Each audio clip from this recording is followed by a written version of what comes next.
Hello, beautiful world. Welcome to Spirit Wisdom, an occult experience that dives into all things mysterious, metaphysical, and taboo. I am your host, Robin Pelche, and today's conversation is featuring the notorious Frank White, the OG of sorcery, Aurelius Sopax, and the creator of the Grail of the Serpent. Today, we talked about money magic. We really went into the nitty-gritty. Frank really laid it out today and blew my mind. We went into mass rituals, occult symbology, and I feel like most importantly of all, how to find your life's purpose, your destiny, your North Star, that thing in life that, inspires you and lights up a passion within you. Bringing that to light really filled my heart because that's one of my greatest passions in life, is showing that to people, connecting them to that vision, to something greater. A lot of people talk about how they want to change the world, but I think we'll change the world by showing everybody how to get on their highest calling. So I really love this episode. I hope you do as well. Thank you for supporting and following and just joining us on this adventure. So without further ado, here is Frank White. So everybody's like all excited for Christmas, but it's like they're almost like worshiping like Coca-Cola, because Coca-Cola came out with this idea of this Santa Claus figure, and it's like now it's a big material holiday. And I find it really interesting because it's like, if you think about things on the level of energy, they're kind of paying tribute to like this commercial holiday. Like, I know there is like the spiritual side to it, like with Jesus and stuff, but I thought it was kind of interesting. Yeah. Yeah, like most holidays, there's an occult significance behind it. Absolutely. Yeah. And you don't seem that festive. You don't have like a Santa hat on or anything for this conversation? We're right at Christmas. No, I don't. No Santa tie. Well, there might come a time in my life when I'm actually going to do that. I'm actually getting white hair in my beard, so who knows? Maybe in 20 years, it's going to be all white. And at that point, I'm going to consider it. But for now, I stay away from that stuff. And then I'm a bachelor, like I don't understand these things. Maybe if I had kids or whatever, it would be a different story. It's important for them, whatever. But me, I don't care. Of course, I visit my family during Christmas, but it has no significance in my life at all. I mean, you can make a lot of sales during holidays, of course. That's great. People just love spending money. You just got to give them a reason. Black Friday, Christmas, Labor Day, and they just run all over each other to spend money, right? But outside of that, no, I'm not going to have my energy taken away from me at all. I mean, you can look at any public trend, no matter what it is. It's gonna be in some way or another the worship of a specific entity, energy, and other things. Yeah, I mean, the symbolism is usually very clear. Could you go into that a little bit more for like Christmas specifically? Christmas specifically? Yeah. Well, actually, I would like to cover other things much more, like such as the because come on, Christmas is boring. I would like to cover things like do you remember in 2020 the Black Lives Matter protests, and it was Blackout Tuesday? Yep. So all of Instagram was posting a black square, right? Yep. Black square is actually supposed to symbolize a black cube, which is a symbol for Saturn, which is what the elites worship. Right. Similar things happen all the time, with everything, pretty much everything that is a public movement. First of all, who is allowing the public movement to be spread around the internet? Obviously, the big technology firms, and the big technology firms are in bed with big finance and politics, right? And behind those people, because these three tools are used to control the world, behind those people are the so-called elites, and these elites are definitely connected to the occult, and they have an occult agenda. So everything that they're doing is in some way or another symbols, some rituals, and they use different things to feed off of that energy, and I mean, I think by now everybody's seen like Super Bowl ritual breakdowns or Beyonce concerts, what she's actually symbolizing and all these things. So it's all, by the person or by the movement or by the symbology representing certain deities and entities. Even if people don't understand what's actually going on, their energy and their attention is feeding the entities behind all of that. So the same with Christmas, the same with every other holiday. Yeah. So, I mean, look at the biggest, let's say the one of the biggest hedge funds in the world. Why is it called BlackRock?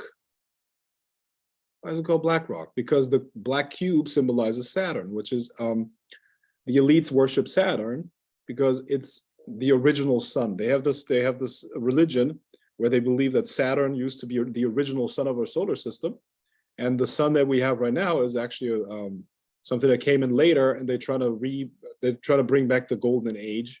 And also they're very much into the energy of Saturn and its frequencies and the entities connected to that. Saturn is also a gateway into the Qliphoth and the underworld. I mean, you got to understand that they're all about chaos. They're anti-cosmic Satanists. And anti-cosmic means the end goal is to destroy reality as it is, because that's the ultimate act of liberation. They believe that chaos is what is natural, and order in all our universe with its laws and natural things, such as universal law and all these things, are a subset of chaos, and they're an anomaly. And they believe by bringing about chaos and destroying reality, they're going to make sure that our souls are liberated in some way or another. So that is the idea behind it all, and that also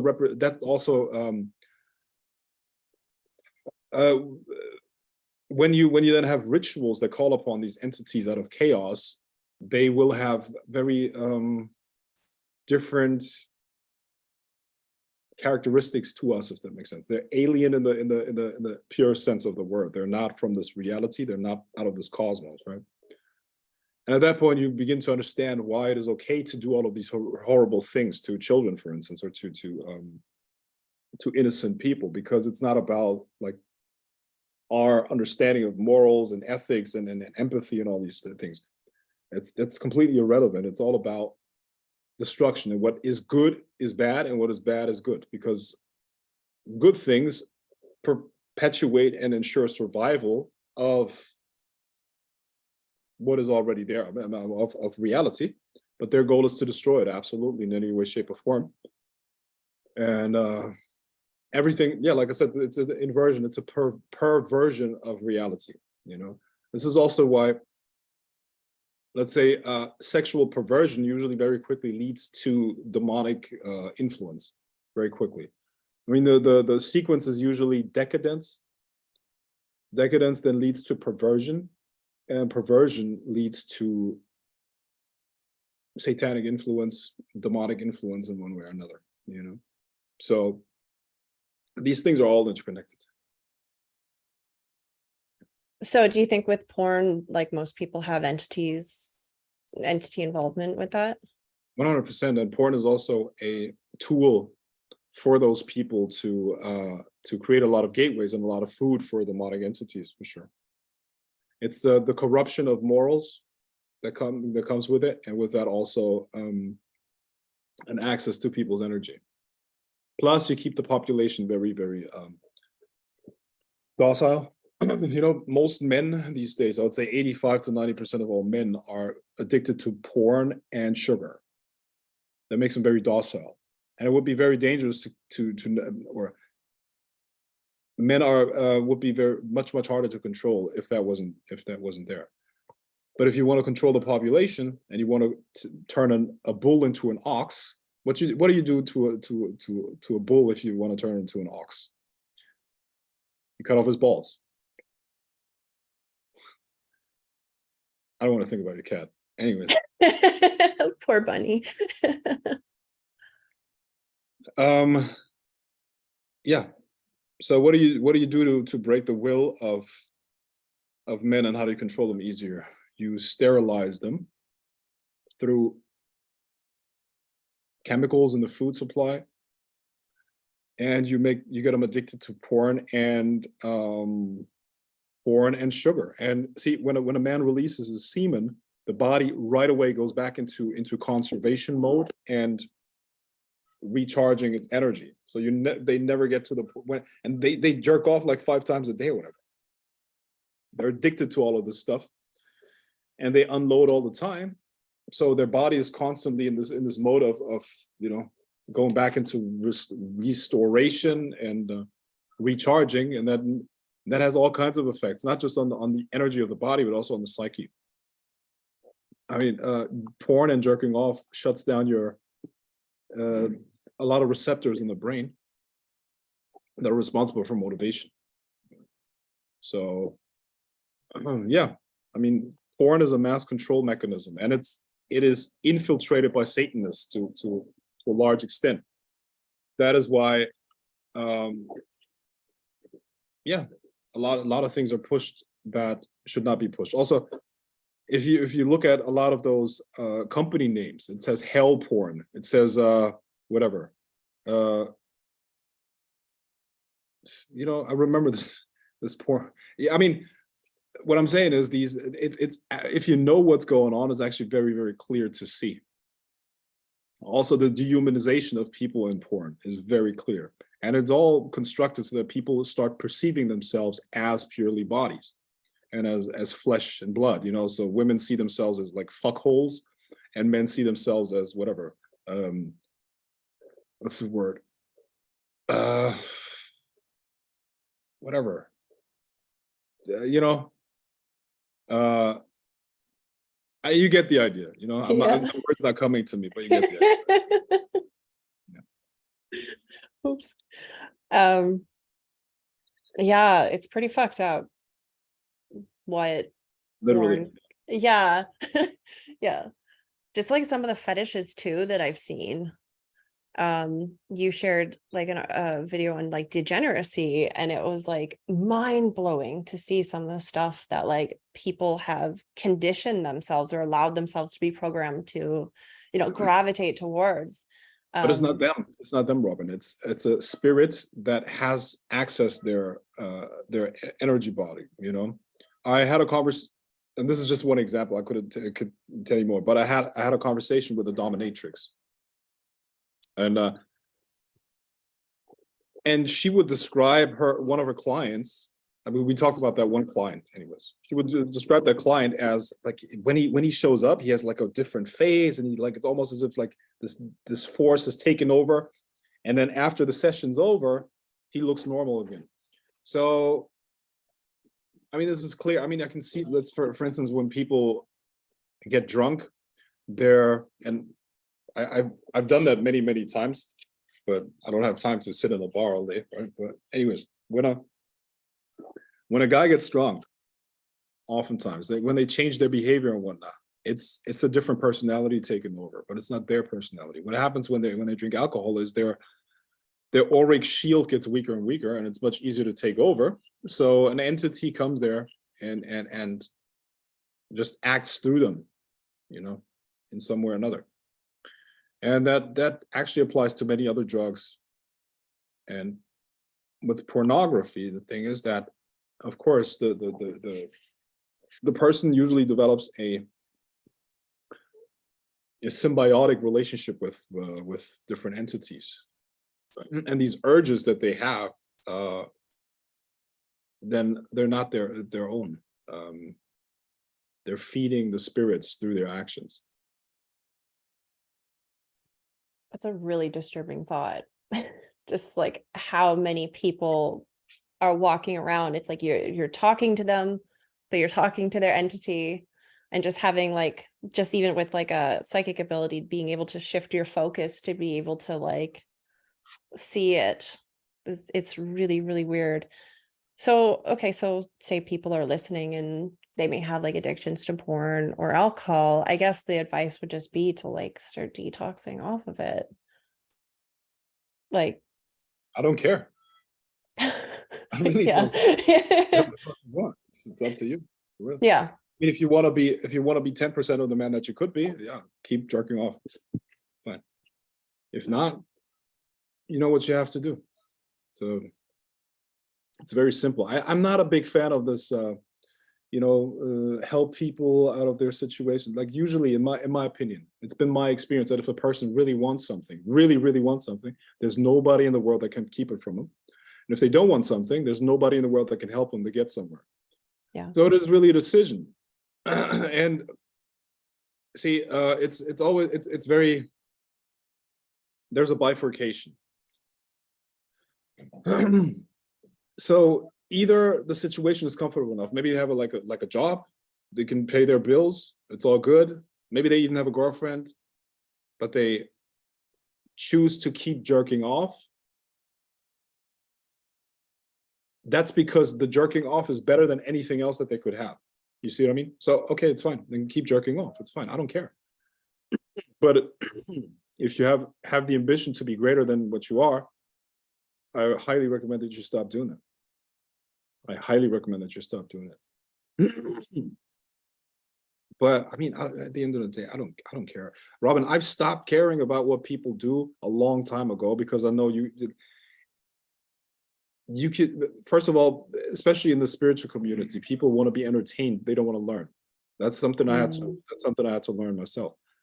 In the beginning, I was really about trying to get people to understand things and practice these things. But most people literally are just there to be entertained. They just want to hear stories.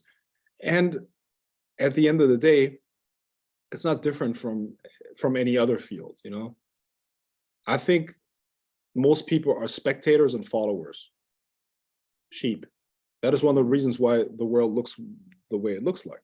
How could a very, very, very, very tiny, small minority of people control the whole planet? It's because most people are followers and sheep. You know, spectators. They wait. They wait for other people to make decisions for them. They want to follow to be safe. You know, it's always been like that, and I don't think it's going to change. For me personally, have made the decision to just, I don't know, to not try to change people, because the reality is they don't want to actually do it because, it would make it, I mean, it would be too hard for most people. That's basically what I'm saying, you know? So a lot of guys are going to listen to this and like, yeah, I'm not going to jerk off today. I'm not going to jerk off. I'm going to stop this thing. Tomorrow, they're going to start jerking off to their favorite porn star again. It's just what it is. And this is why I love having conversations with you, because you just say it like it is. Like, I don't know. I feel like every time we talk, I change a bit because I'm like, yeah. One of the things that I really had to realize is like, I almost don't want to take away people's pain anymore. Like that was hard for me to stop doing that, because I realized like every time I had to go through something really uncomfortable and shitty, that was when I grew the most. And I would never go back and take away those lessons now that I've had the opportunity to learn from them. So then having that realization, it kind of just lets you like take a deep breath in life. And it's like, whew, okay, I don't need to fix this for everybody. And, I'm a Pisces, so it is my nature. I'm very like caring and loving. And it's like, I want to do that for people. But then at the same time, it's just people need to learn at their own pace, and they're only going to learn at their own pace. I used to smoke a long time ago, and it was, people would be like, Robin, you should stop. You shouldn't do that. And it wasn't until I was like actually ready. And then one day I just stopped, but it was like through my own accord. And you have to like people have to wait until they're really ready to stop the decision. And it's like, I feel like no amount of nagging, like you said, is really going to do much for it. But I don't know, I guess information overload becomes mental masturbation. So maybe it's not porn, but they're addicted to listening to podcasts and watching YouTube videos. And it's just like information. That's where they're getting their dopamine hit. But because it's educational, then it kind of feels better. It's easier to justify, which, I mean, at least it's a step in the right direction for sure. Like, I know for myself, like, I'm always trying to learn. Like, I don't really watch TV anymore, except for I'm watching American Gods and I'm enjoying it. But for the most part, when, like, instead of listening to something like, I don't know, fake, I want to listen to like documentaries or anything that can like help me do better in my life, to just like have it always going in my subconscious. Yeah. So I believe that everybody has a special talent. I really do. I know it sounds corny, but I do believe everybody has a purpose in life. But the hard thing is finding the purpose and then following the purpose. And that's why, let me break down something, okay? Can I share my screen real quick, please? Yeah, of course. There you go. All right. Good. All right. So can you see the whiteboard? Yes. Yeah. I've drawn this diagram many times, but most people's energies, first of all, we have to, sorry, I got to start at the very beginning. The whole universe is one energetic system. Yeah? We're not really separate from the universe. We're connected to it. So there must be a perfect place for you, and there must be a purpose for you, right? How does a flower have a purpose and you don't? Right? So the hard thing is finding out what your purpose is. And we're essentially a ball of energy. We're an energy system, you know? And these energies have vectors in them. Vectors is essentially a direction. Energy flowing in a direction is a vector. So, I mean, when these vectors are in conflict with each other, that creates disharmony in our energy system, and all bad things from disease, dis-ease of flow of energy, to negative emotions, to depression, to you know, everything negative, essentially everything bad is the result of this energy flow that is not harmonized. And everything physical must come out of the spiritual, out of the energetic. And therefore, when we take care of the energetic conflicts, we will prevent physical conflicts that will, you know, turn into cancer and many other things. So the problem of modern man, and I mean, it's probably not modern man, but what I'm saying is the main problem of people is the following thing. Naturally, they have a certain gift, a certain energetic quality. And if they were to live in harmony with that energetic quality, they would live in harmony with the universe, and the universe would be backing them. They would be in a cooperation with this bigger universe, this energy system that they're part of, right? The result of that would be a sense of purpose. Your life would be re-magicked. It would feel like an adventure, and it would be a fulfilling experience. So let's say person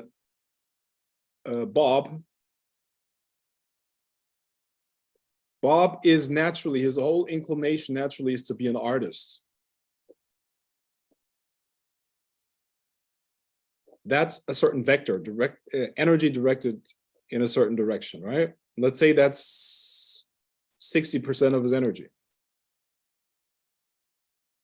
However, he's been taught through the school system, and his mommy and daddy told him, listen, you got to pay the bills, Bob. You got to pay the bills, learn something important, become an accountant. We all know that being an accountant and being an artist are completely different things, right? And usually accountants are not good at art and vice versa. So all of this programming has now turned into 35% of Bob's energy. So he's constantly experiencing this internal conflict.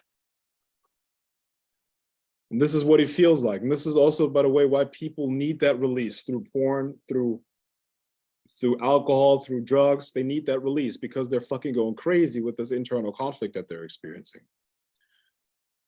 Yeah. So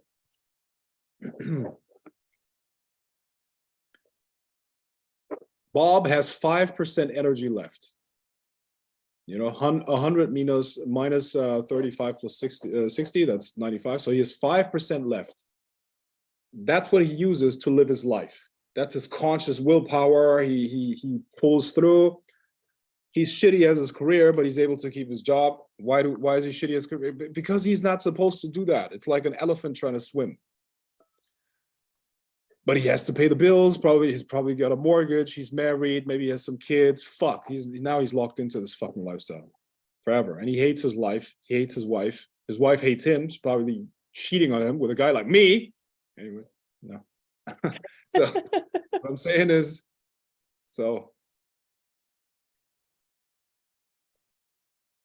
his problem could be easily solved, but he doesn't understand that. So this is more or less I would say that's 80% of the population. 80% of the population lives in this internal conflict on a constant basis. They're not even aware that the conflict is going on. It's actually a sad situation because there's so much talent wasted. Bob would be a phenomenal artist, but he's stuck in traffic every morning, in a shitty relationship, and hates his life, right? And he's probably going to die of a heart attack at 55 or something like that. I know, I'm really, yeah. Poor Bob. I'm fun. I know, I'm fun. So what this man needs to do is he needs to move his life more and more into the 60% or into the direction of an artist. He does that by taking notes and observing his life. What makes him feel like shit? Right? Usually people are not aware of what they want, but you know, that's what people ask me all the time. What's my purpose? How do I find my purpose? How do I find my purpose? Well, you need a direction. Let's say, Robin, your purpose is in my bedroom. I'm just kidding. You're in Canada. You're in Canada. Your purpose is in my bedroom. I snorted. I'm joking. Okay. You once said my other purpose was in your kitchen. I think you said it on your first episode. I don't remember which one it was on. Anyway, so you need a compass. Okay, you need a compass. And if you want to find my bedroom, you have to know what direction it is. Right? Correct? So yeah. You take notes, and assuming that in my bedroom, you have the best experiences of your life and are really happy and feel great. Okay, that's what we're assuming when we talk about living in harmony with one's purpose. The opposite of that is negative, right? So all he has to do is he takes notes about how he feels in different situations, and then he rephrases that. He turns it into the opposite. And then step by step, he's going to be able to move his life into the direction of his purpose. And then within 18 months, I would say, but 18 months to 2 years, this man is going to be mostly going to live in harmony with his purpose. Yeah. I guess everybody's purpose can be so unique. Do you ever use astrology to help identify people's purposes, like you did on the first episode when you read my chart. Do you recommend people even looking at that as well to see, or what are your thoughts on that? I love astrology. I'm not a master at it, far from it. However, I plan to becoming a master of it in this lifetime. Now, that being said, I'm fucking good at it, right? But I don't consider myself a master when it comes to astrology. I need a lot more experience, but it's an amazing tool overall. It really is as above, so below. So when you really understand how the stars move and what they mean, and it's a phenomenal way of understanding things at a deeper level. Absolutely. Also, it gives you kind of like this big view on life, where you're going to be able to project decades into the future and really foresee what's going to happen. I made a big mistake in 2020 or in 2019. At the end of 2019, I did not look into 2020, what 2020 is going to hold. If I prepare for that, and it was easy to see, we had a massive conjunction between Saturn and Pluto and many other things, right? But I was then able to project or to predict that Trump is not going to be reelected and many other things in 2021. I actually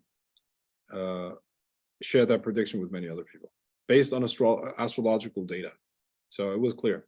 Based on a birth chart of both people, it was clear that the one guy's going to win, even though he was shit. But that's what the stars wanted. That's what the energies of the universe wanted. Yeah, it's really interesting. I heard you talking about like looking at the astrology chart for like locations as well. I didn't know it could go like that deep. I don't understand. Can you rephrase the question? Like looking at the astrology for like a certain place. Like looking at, maybe you said that. Maybe, I don't know. Did I hear You that? mean creating a birth chart for a city or something like that? Yeah. Yeah. Maybe. Absolutely. Okay. Everything is a combination of different energies, and the planets will have had a certain combination during their time of erection.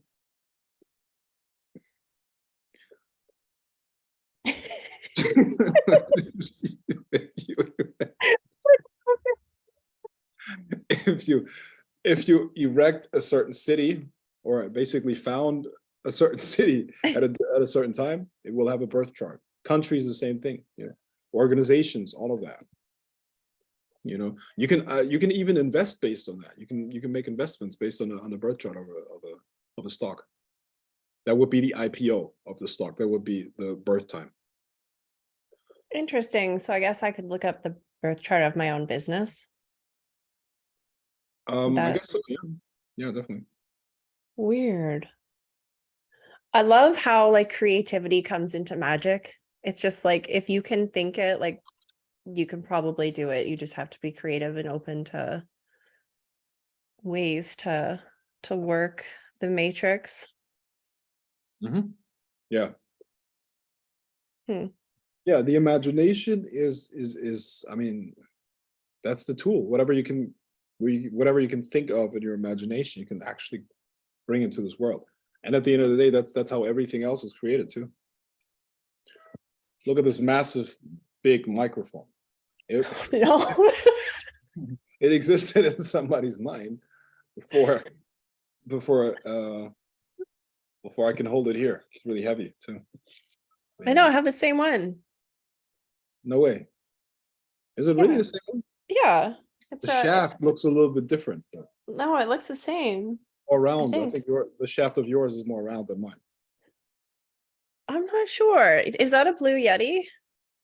A black blue Yeti? Yeah. Yeah, that's what I have. Yeah. I guess we're not so different across the world. Definitely not. No. American consumerism is definitely a global phenomenon for sure. I mean, you got to give it to them. America has really conquered the world in a lot of ways, for sure. Yeah, they have, although China's pretty up and coming. Yeah, we'll see. I don't think that's decided yet, but yeah, it's definitely a strong competitor for sure. Yeah. So when you're looking at like an astrology chart, do you think that is set in stone, or do you think we have power to like move beyond even our own astrology chart to change It's it? basically the story of Bob. You can use your conscious will to force yourself against that. You can use your conscious will to move into the other direction, but it's going to be a big internal conflict that you're going to experience.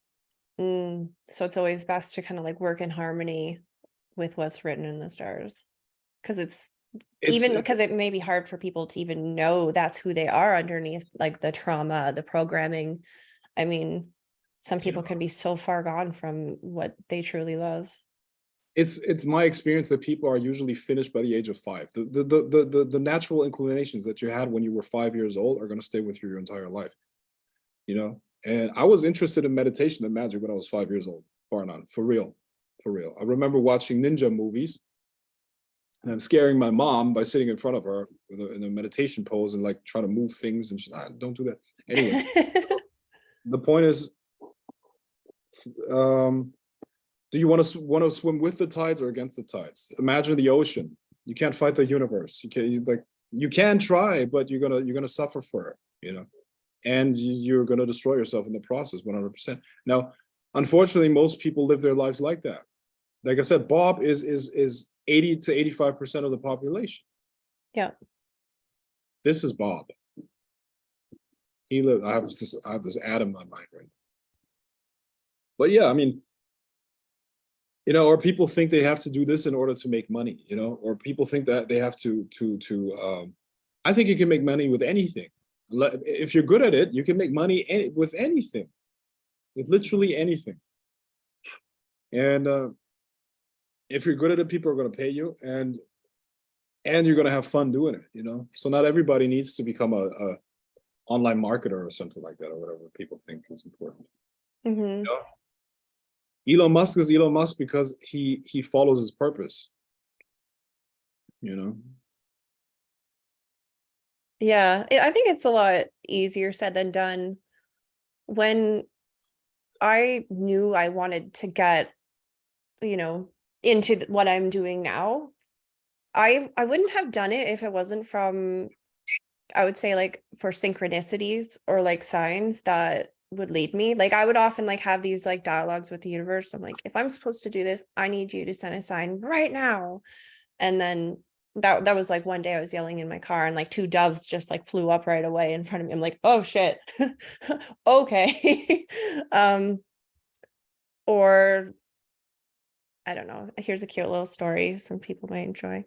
Might always happen with like animals and stuff, but before I had taken like any of this path seriously, or even like got kind of in touch with my own vision and adventure, I remember I was asked to join a mentorship maybe 3 years ago, and I didn't want to spend the money on myself. I had every reason not to. Thought it was a waste of money, blah blah blah. I think it was going to be like 700, which isn't even very much, but I didn't want to spend that money. I couldn't justify it. But I had this feeling that I was supposed to, and I'm going to go for a walk that day. So I'm like about to go outside, and when I got back from the walk, I was going to call the lady up and say, I'm sorry, I can't do it. But I felt like just saying, okay, if I'm supposed to do this like course, I need you to send me something I have never seen before. And I don't know why I said that. I didn't think anything would happen. Then I walk outside and I got distracted by my herb garden, and I walk over to it and I was picking, the little basil leaves off my herbs, and suddenly there's like a bug on me, and it's huge. Looks like a grasshopper that came out of like Narnia or something. It was like turquoise and it had like pinkish red stripes on it. Like it didn't look real to me. And I like was like, oh my God. And I like shoo it off me right away because I hate insects. And then I was like, holy fuck, what was that? And I look it up and it was called a red-banded leafhopper. But it was in that moment, I knew without a doubt. I'm like, that came really quickly. And that was really weird. And then I decided, I'm like, fuck it. You know what? I'm going to spend the money and do this mentorship. And it was like that 12 weeks that I spent with her changed my life. And the stuff that I envisioned myself doing then has all happened and more since. And it was like completely life-changing. But I don't believe I did it all on my own. Like when I would like ask for something or a sign and get like specific about how I wanted it, I would always find the guidance, whether it was, say, my higher self generating it for me, or however, you know, the spirits kind of work with us. Actually, on that, maybe I was going to ask, like, when people pray for help, I was going to see, like, who do you think is answering, or what? Or do you think it's ourselves manifesting the answers we need? Because I've had so many experiences like that. Like it was like my training wheels to get me comfortable enough to trust in myself. And now I just make those decisions quickly. I just know the feeling. I do it, but it took a while to trust myself enough to take leaps of faith. Yeah, I mean, coincidences do not exist. Once again, the outside is not necessarily separate from us. It's an extension of us, or maybe we are an extension of the outside world. It's one energy system. So when we start listening to this voice and follow it, because that's what you did right in those situations, you followed that voice and you had eyes to see. Everybody has synchronicities, but most people ignore them, right? Mm-hmm. But you followed them, you saw them, and the universe is guiding you. The universe wants you to live in harmony with your purpose. It's moving you towards it, and it's always opening those doors. But you gotta walk through them. You gotta be brave sometimes and walk through them. But I mean, what you're really leaving behind is the fake self, the ideas of you that are not real. You know, and at the end of the day, the more you live in harmony with your purpose, the more luck you're gonna have, because, like I said, you're swimming with the tides. So now whenever in life you feel like you're swimming upstream, you're doing something wrong. You will have your feet on the brake. You know, and that's usually some sort of programming, an idea, or sometimes people around us. You know, oh Jesus, man, don't even get me started. People around us are usually parents are fucking brakes sometimes. It's crazy. You know, or partners. You know, and yeah, that's why it's super hard to be in relationships and constantly grow spiritually. I mean, that's really hard to do, you know, because the other person is like, you got with that person when you were in a different state, when you were a different person, right? And now you're trying to follow the spiritual path. And I think everything in life is a spiritual path, and we all develop in certain directions. One person wants this, the other person wants this. So that's why it's also important that you're astrologically compatible with each other. You know, it's not just physical.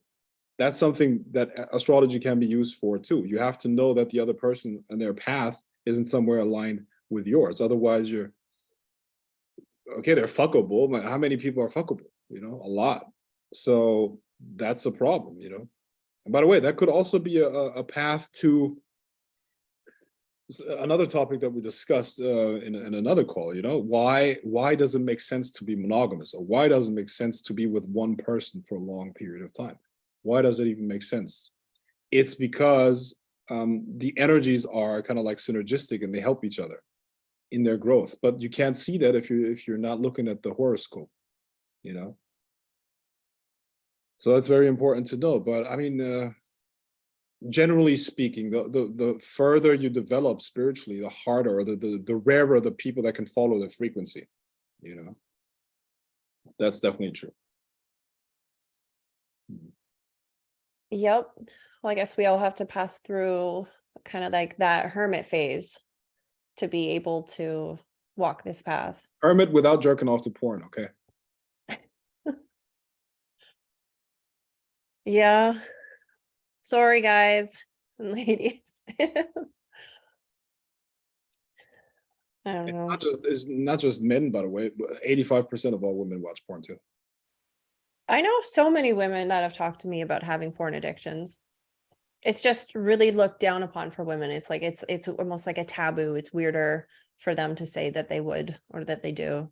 Okay, how does that make sense if half of the actors, minimum half of the actresses in porn are women? No, like, so you telling me the women that play those roles in the porn absolutely abhor it? They would never watch it privately? That's just ridiculous, of course. Yeah.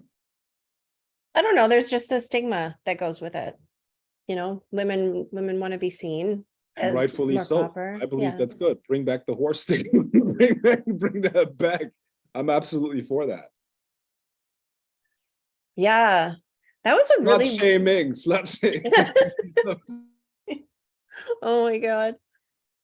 But I will share like a personal realization I've had, a big change of heart.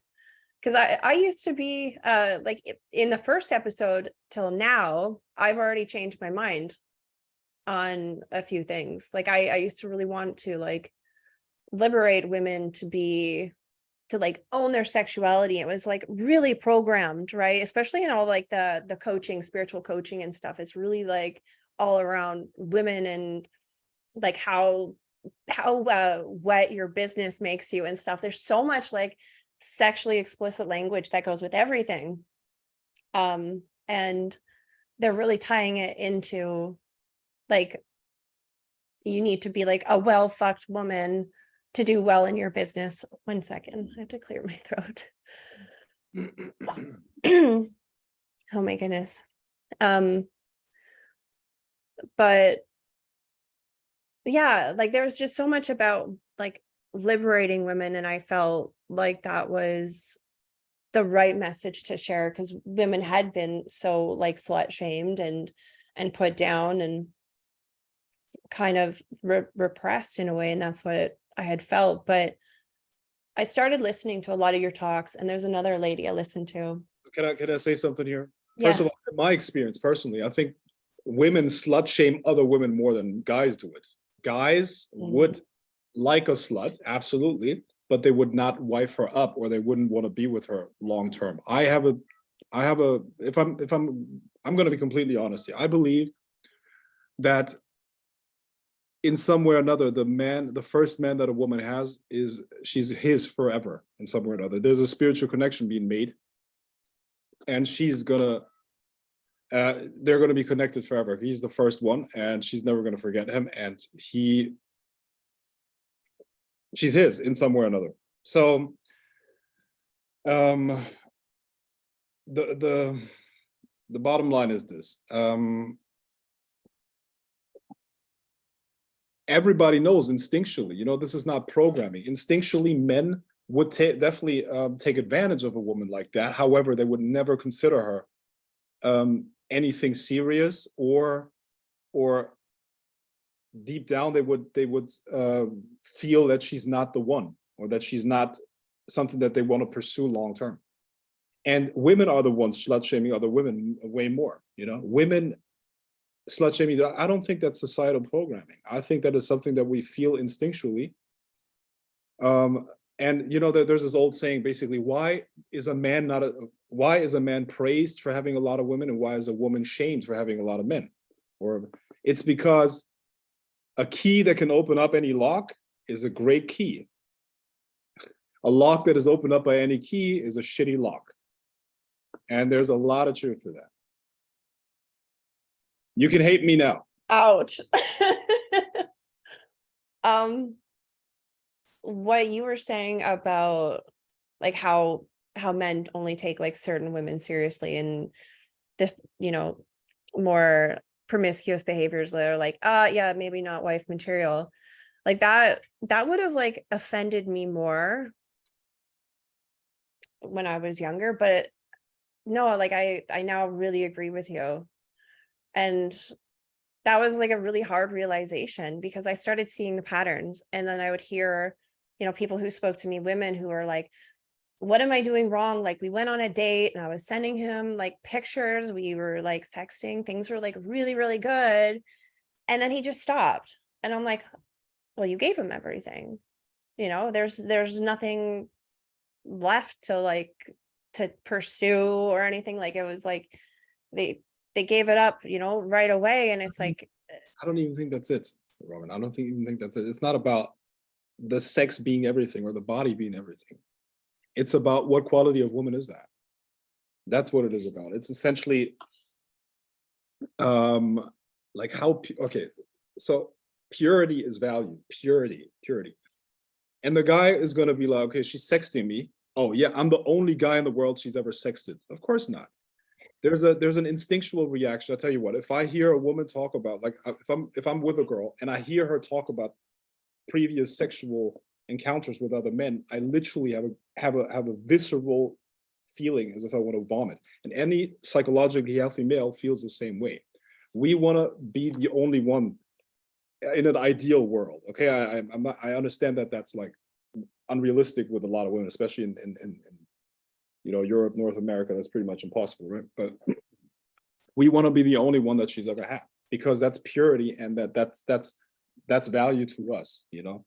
That's how we feel deep down. That's just our instinctual reaction.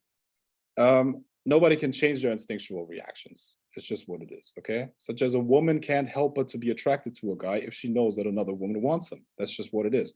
If you see a guy by himself, and the next time he shows up with a beautiful girlfriend next to him, you would see the guy completely different, and you would start feeling a little, oh, he's actually not bad looking. Oh yeah, I don't wonder what he's got going on. So this is the natural dynamic in nature. Women want purity, men want purity, and women want a man that is desired by other women and has power and is connected and all of these things. So that's just what it is. I don't think that's societal programming at all. And it's not about the sex per se, it's about the purity. That's really it. Purity in mind, body, and spirit. That's what every man dreams of, for real. Yeah, and I guess just having self-respect, high standards. Yeah. I don't know. It's so rough because everybody's so polarized on these topics. Like there'll be some people that like see by listening to us talk like this. And like I would have been like one of those people a long time ago, but now just like seeing how having like such high standards for yourself can change the entire course of your life. That's now what like I want to share with other women. Because I think just so many women are going to need to heal from this. Like I do think it is programming in a lot of ways.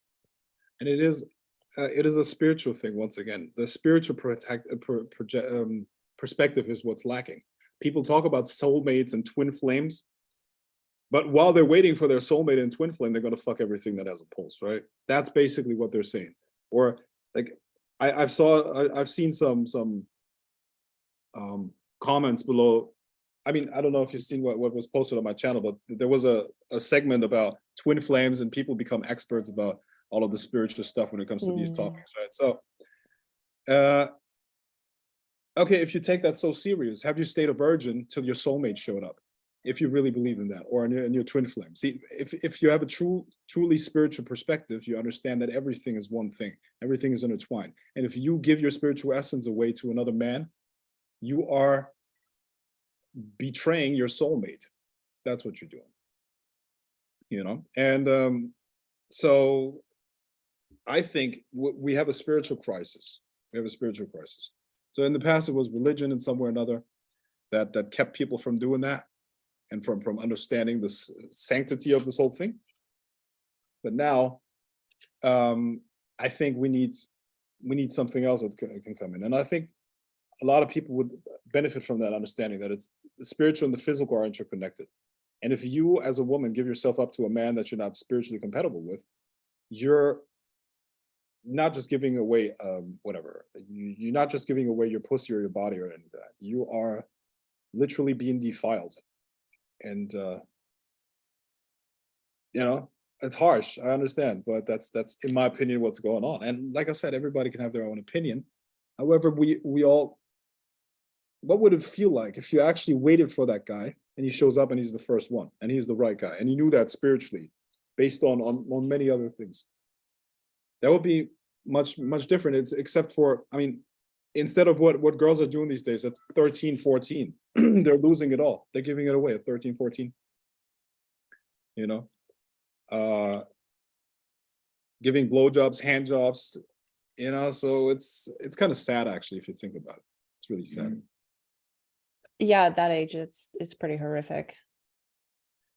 I was listening to a lady that I really like speak on that topic, and she actually attributed to like, or she's very selective, like with who she would sleep with. She's very much about just being submissive to like her king, like that is it. And she talked about like, because of this like dedication she has, or selectiveness in life, with like not sleeping around, she said she's like, this is why I look younger. Like she's like in her maybe mid 40s, but she looks so young, vibrant, beautiful. And her analogy was like, with women who are just like sleeping around because like they're losing their vital force. And I was like, huh. I'm like, I'm not taking everything like I listen to verbatim and like just believing everything, but I kind of felt like, I'm like, maybe there's something to that. Yeah, I'm sure vital force is there, but it works in many different ways. Okay, so here's how I see it. Everything is as above, so below. Everything is as above, so below. When you look at how a human being is created, the man gives the woman one cell, and she takes that and turns it into a whole human being. That's feminine power. That's the power of the feminine energy of the essence. It's nurturing and expands it. With a man, with the right man, she is magnifying his power. That happens with his energy. If a man meets the right woman, his energy explodes and he becomes way more powerful. That's what you can see a lot of guys in their careers, for instance. They meet the right woman and her energy, he starts flying. He becomes Superman. So I don't believe a man can reach his full potential unless he has found a queen. Absolutely. So I think women should focus on that. They should try to focus on finding the guy that they are complementary with, and they will see that he becomes a fucking monster because she speaks power into him. It's her job to nurture things. She nurtures him, she nurtures his energy, and she's like a crystal, a crystal that magnifies his power. But what a lot of women think they should do is they should try to match the guy's energy, and then that's complementary. That's not how it's supposed to work. Complementary doesn't mean you're in competition with the other. What it means is you balance out the other, if that makes sense. So in that way, a woman has to understand that, or I think everybody has to understand that they're paying a price for violating that principle. And as a guy, what should you do as a man? I'm not a woman, okay? I should speak more to the men that are listening to this, right? So what should you do as a man? You should realize your potential as much as you can. And when you in one of our former podcasts, I went into those different levels. Your vibration will attract whatever it is that you need and what you are. You see? So it is about you realizing that king in one way or another, and then the counterpart is going to come into your life as well. You see? So that's really what we should focus on. And for women, purity is a big part of that. Because as I discussed earlier, the spiritual purity, the physical purity and spiritual purity is what determines a woman's level on that scale. And for a man, it's about your power and influence and who you are. So I think everybody would be happier if they followed that. It's not instantaneous gratification, but how many of the people that you had sex with in your life really mean something to you still? Most of it is completely meaningless. It's nothing, and I'm assuming for a woman that's a little bit harder to cope with because that was somebody who came into you, who came inside of you and all that stuff, right? So I'm assuming that's different, but I don't know. I'm not a woman, so. Well, when you word it like that, but yeah, I guess too, having like that level of intentionality, like with your friends as well. like being so selective with who you let in your space. One thing like I'm really trying to do is like surrounding myself with people who are complementary to my vision, or like and that inspire me to be better and to do better. Like being, you almost kind of like borrow energy in a way. It's like trying to align yourself with people that have skills that you're trying to learn. That has been, yeah, very, very impactful for me. Yeah, since like going on this adventure with you, I'm like, I just got a gym membership. I'm going. I'm like, all right, discipline, focus. I gotta, like, I have to show up. I have to do the thing. The energy I put into this is gonna, you know, come back to me tenfold in so many like beautiful ways. So that's been like incredibly inspiring to just to have like that type of presence.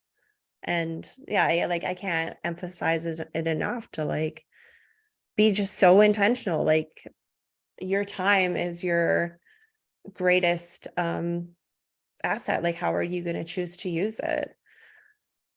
I liked your idea or the way you worded things of like treating yourself like you're an investor. Yeah.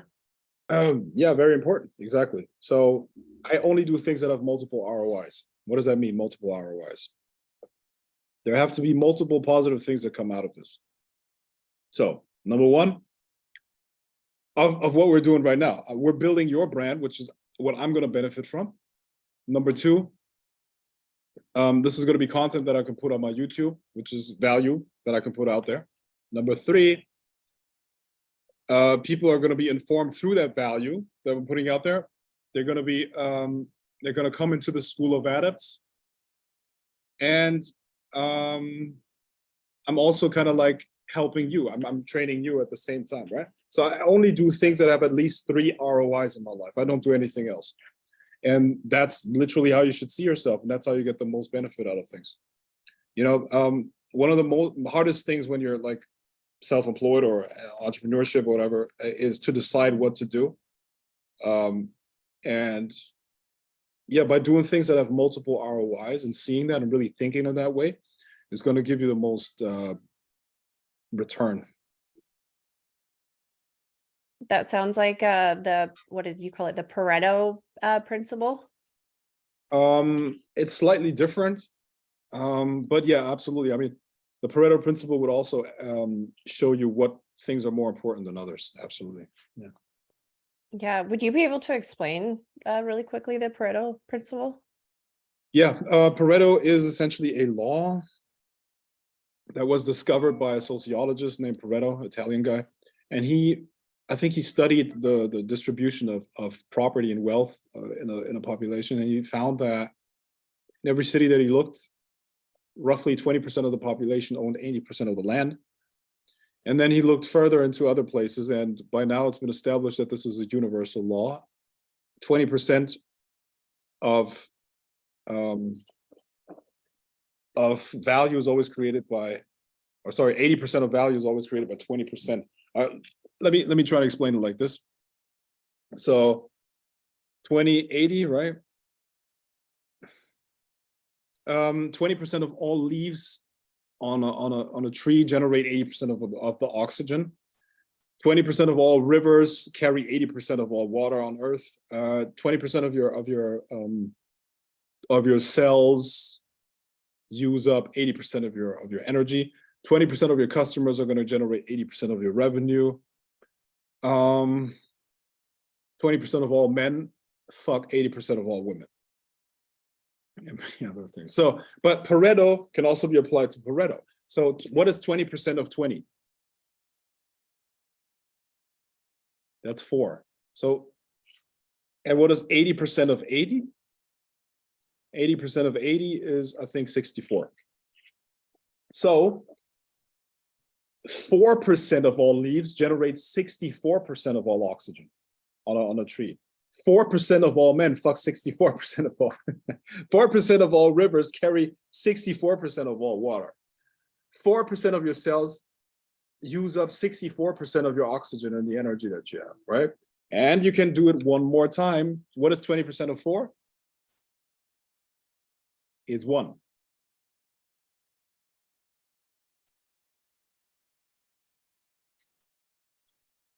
And 80% of 64 is 51. So 1% of all money is, no, 51% of all wealth is owned by 1% of all people. Yeah. 51% of your problems are caused by 1% of the people in your life. And that includes customers. That's why I handle my businesses in the following way. Whenever I have a problematic customer, I just get rid of them. Either I send them to my competition. That's what I really like to do. I think that guy would be best for you, because they're going to cause way more problems than they're going to benefit me. And this is what people don't realize. The bulk of your problems is caused by very, very few people. If you just get rid of that one person, you would have so much more drive, so much more energy. And the same applies to all your activities as well. When you look at the activities that you've done today, that's for everybody listening, 1% of those activities will give you 51% of the results. Let's say you're a salesperson. Those calls, maybe you did 100 calls, that one call, or that you made 100 calls, 2 of those calls got you a customer. So one of those calls got you 50% of your results. You can apply that to everything. 4% of your exercises are going to give you 64% of the results in the gym. 20% of your exercises are going to give you 80% of the results in the gym. So you can literally drop 80% of your exercises, you're still going to get 80% of the results. We're not bodybuilders. We don't have to focus on, the exact protein ratio and then like, do, biceps curl, for instance, one of the most useless exercises you can do. So the bottom line is you have to identify in your life either the 20%, the 4%, or 1% of things, and only do one or do those. Only do these things, and you're going to have massive success, because most of the things that we do or tend to do are not even giving us any results. And that you can see everywhere in life. The way I teach magic, for instance, I focus on the 20% that are going to give you 80% of the results, and then you can build on top of that. If you want to go deeper into runes, you can then study the runes and add on 2% of this, 2% of that. But yeah, really, Pareto is a way of thinking about life and about the world, and it's going to give you massive results. Absolutely. Thank you for explaining that. So like, how are we like identifying like the things that are giving us the best results? Yeah, I know that seems simple, but no, it's a good question. I mean, obviously you got to define what the outcome is that you want, right? So everything in life is a process, and a process can be broken down into a pipeline design. Okay, so let's say you want a sandwich here. Okay, a sandwich is the outcome, the end result of the process, and you're here, hungry Robin. So I'm always hungry. So you're going to go Sorry. through a certain sequence of steps for creating the sandwich. No? Okay. Surprised you didn't draw a stick person for this one.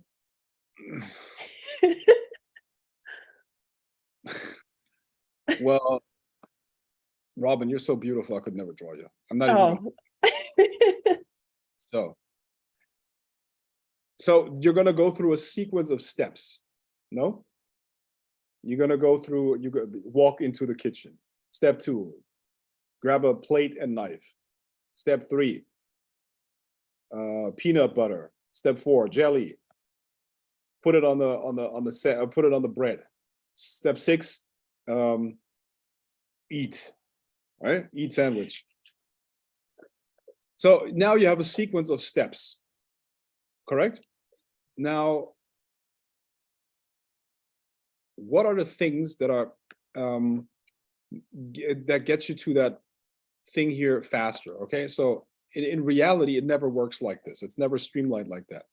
Because what's going to happen is the pipeline looks more like this. It's not. It has a lot of. It has a lot of. What's the word?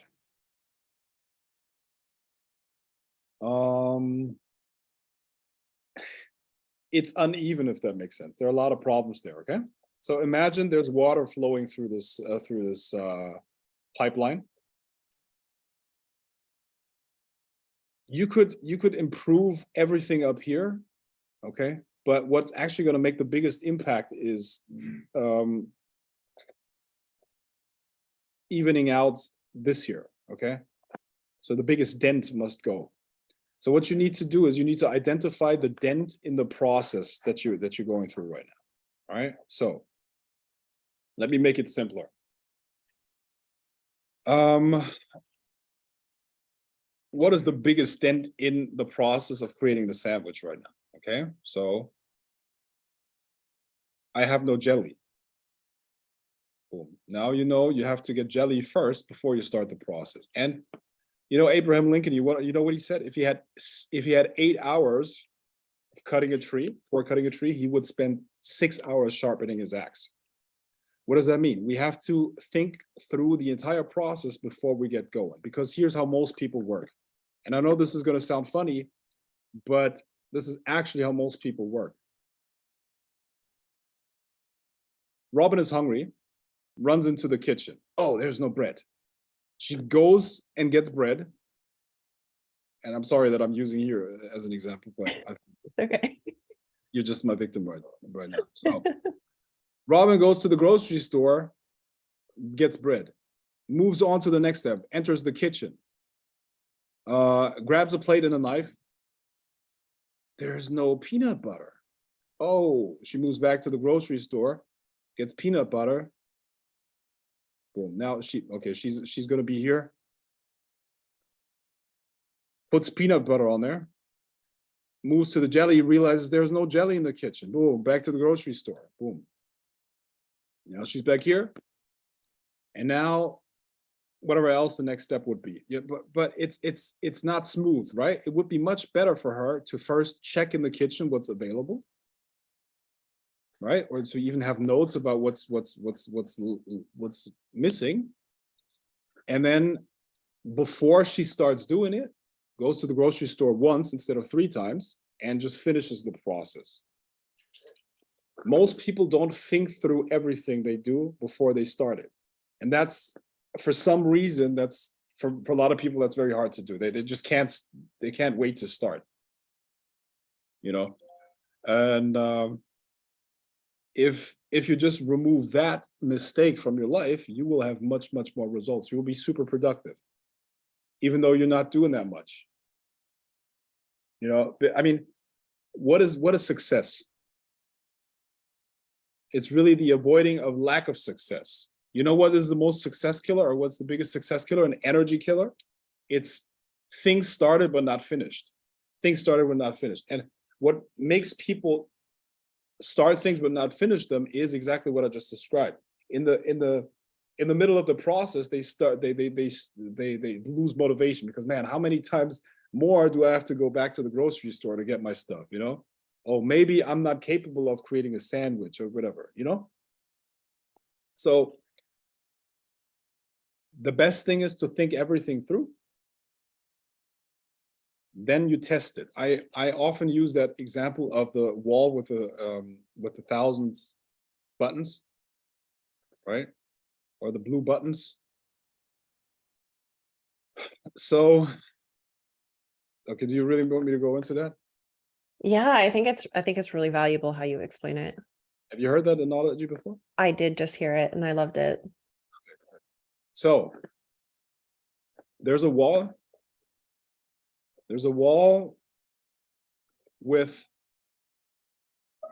1,000 buttons, right? 1,000 buttons. No, that sucks. So we have a wall with 1,000 buttons.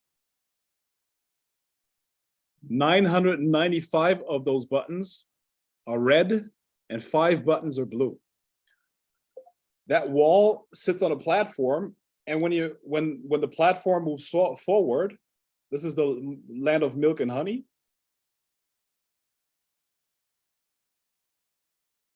Behind you,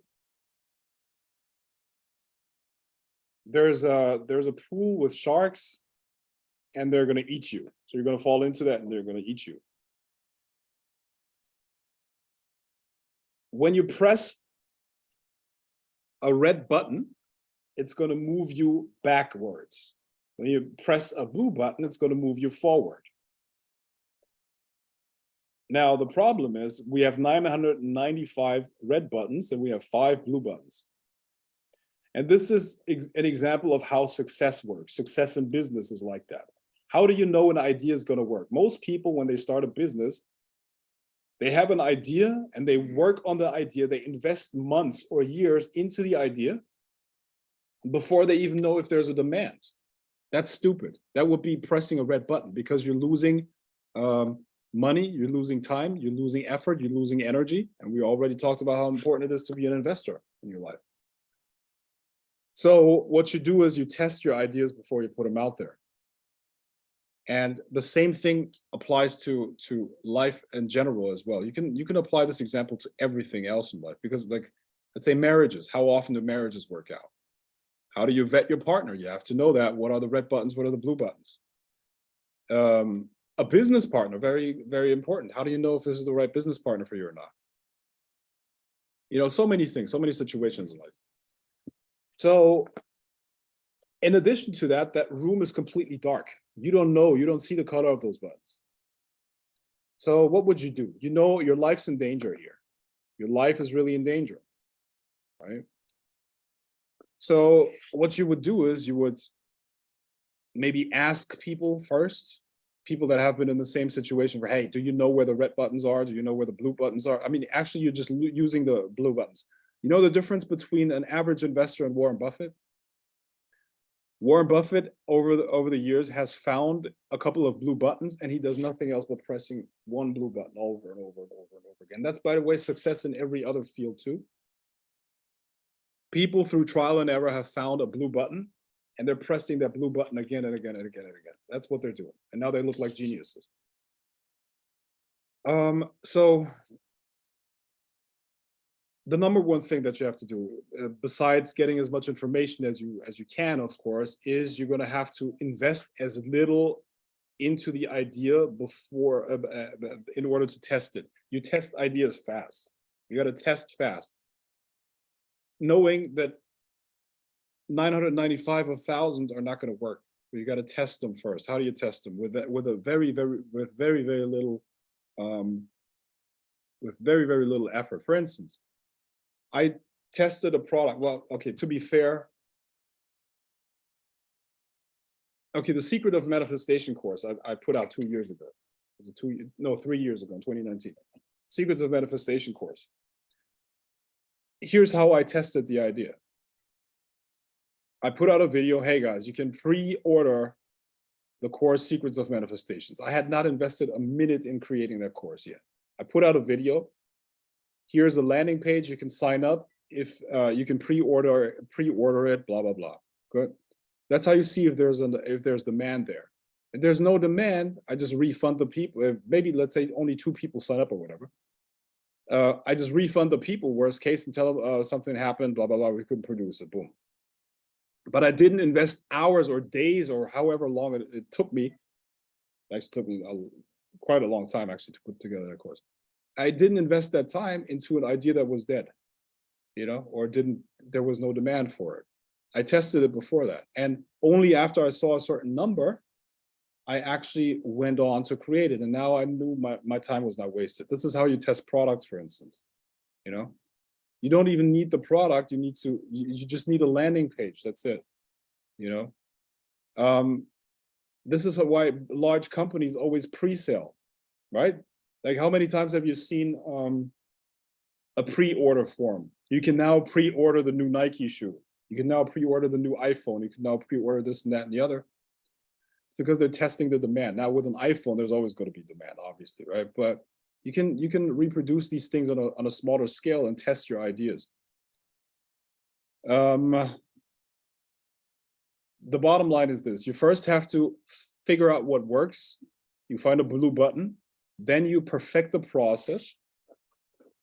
Pipeline design, you get rid of all the kinks, all the dents, and you have a perfect process that is reproducible. Ideally, you get people to manufacture every single step of that process. Now you have a finished system that other people can run for you. You make yourself disposable in that process and let other people run the machine, and then you scale. Then you can scale it, because now it's a proven process, and now you can, like Warren Buffett, boom, boom, boom, boom, boom, boom, boom, press the blue button full force. And that's how you do it. But most people don't have a process of how they bring things into reality. They basically do chickens with heads cut off. That's basically the analogy. Yeah, I love your diagrams and how you draw everything out. And anybody who's just listening to it, I really recommend you go and like actually watch the video to get to see what Frank is drawing there, because it really makes a big difference. Yeah, so I think that video is part of a Money Magic Mastery course or a program or whatever. well, thank you so much for sharing it with us. Sure. So a lot of people go into business because, one, it could be they're following their passion. They want to monetize on it. But with that, they're also, you need to have that like financial component as well. And like a lot of people turn to like money magic, to create those structures and things in their life. But one of the books that I found to be life-changing for me was The Richest Man in Babylon, where it like teaches you to like save 10% of your money. Heard you call that like a money magnet once. And honestly, to like see the results of that in my life, that has just been like magic. Just like that book is just like a story, but it's almost just like this. It's a beautiful way to work money magic. Is just learning how to hold it, to save it, to have like like an energetic minimum of like what you're available for, because so many people will live like paycheck to paycheck because that's what they're setting themselves up for. But it was really interesting to read in that book, just like how even people who had very, very little could still save 10% and live on it and grow and have their money work for them. And I thought that was, it was life-changing for me when I read that book, because it really helped me understand the concepts and apply it to my life. Yeah. Money, like sex, is a very emotional topic. Very, very emotional, which it shouldn't be. I understand why it is, because we live in a world where everything is controlled by money to an extent. Money is just energy that allows you to do certain things, right? And truth be told, 80 to 90% of our problems are connected to money in some way or another, right? And most problems, 80 to 90% of all problems, can be solved by just throwing money at them. It's true. That's literally true. So money is something that cannot be underestimated, but it's also not the end of all things. It's a tool, but it takes a certain way of looking at the whole thing to understand it as a tool. It's of course, if money is determining so many things in your life, it's hard to separate yourself from it and to learn to look at it as something that you use and generate and create on demand. But that's what it should be. It should be nothing more than something that you generate in quantities that you want, and you use it to do something else with it. And I've studied money for a long time, and of course, with my occult expertise, I also used a lot of magic to understand that. And I literally see money as a form of energy, like anything else. And as a magician, you work with energies, and energy is something that should be, if you have control over something, you should be able to bring it into being. You should run it, and you should be able to stop it. And that's how you should be able to generate money as well. You got to be a master over money. Why? Because money you're either a master of it, or you're a slave. That's just literally, those are the two choices that you have. And I think the sad thing is that most people are not able to share their talents with the world, because for financial reasons they're stuck in an occupation that they don't want to do. See Bob and his accountant job, right? So money is just something that we have to understand and take care of, just like health. You know, we have to understand the body to an extent, and we have to make sure that it runs. You know, if we do everything wrong when it comes to the laws of the human body, we're going to pay the price for it. Money has laws. Money is a certain spirit. I see money as kind of like a client. A client has certain requests. A client has certain standards. A client wants to do certain things. And if you follow the laws of money, I did a seminar on that actually a couple months ago. Then you can literally make money your friend, and money will stick by you. It will come to you. It will help you out. Literally, I'm not even kidding. But there are also things that you can do that make money run away from you. You can make money your friend. The spirit of money can be your friend, and you will be blessed forever. And you will be rich. Absolutely, you will be rich, for sure. Yeah. Hey, give me 1 second. I gotta close this window. You're just saying, oh, money, the relationship with money, how you can repel it, how you can become its friend. Yep. I once did this meditation. Well, it wasn't really a meditation, but this practice of like, if money showed up at your door, what does it look like? And this was like a few years ago. And the image of like the persona, it was almost like Corella DeVille. And I was like, oh, that's my relationship with money. Like just seeing that, I had so much judgments, and it's like she's the villain in that story. And I'm like, oh, wow, I have a lot of work to do here. So Well, that was, yeah. there's a component that, I don't know. I think, how do I put it? I think money is also associated with resources a lot, right? With literal like physical resources, right?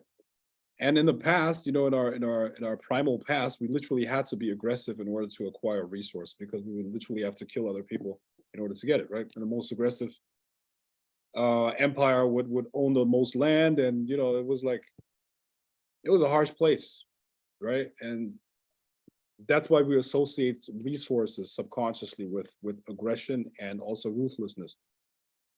But nowadays, I don't think you have to be that. I think you literally have to just generate value for other people, and you'll be good. Trade is different from warfare. Trade is peace. And who's never going to go to war with each other? Countries that are trading with each other, and everybody prospers. So it's literally just that. Also, I don't know, man. I don't know what the psychology behind it all is, but I think it's just well,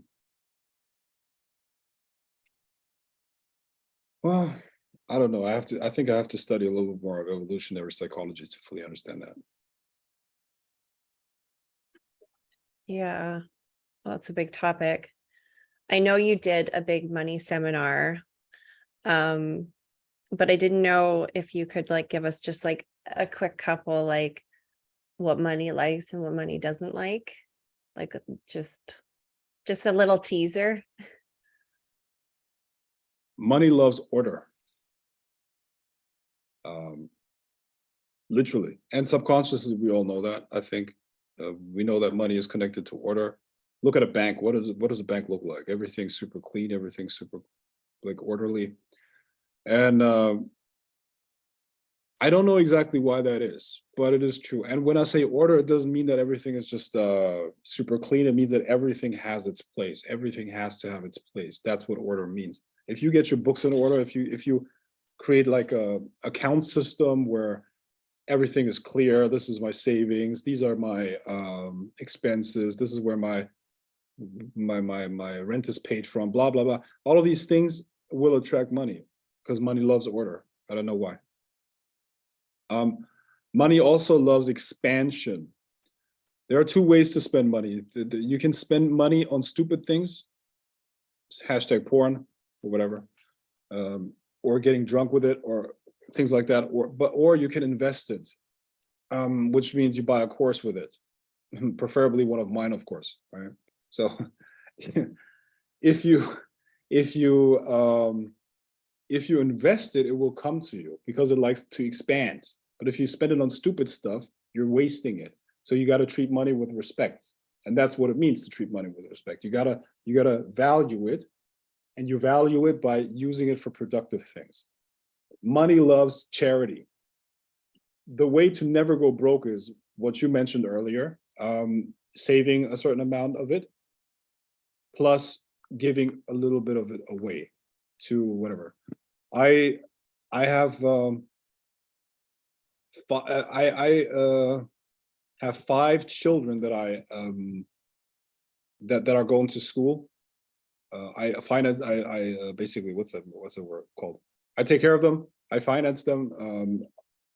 Everything's paid for, and one family, so I pay for all of that.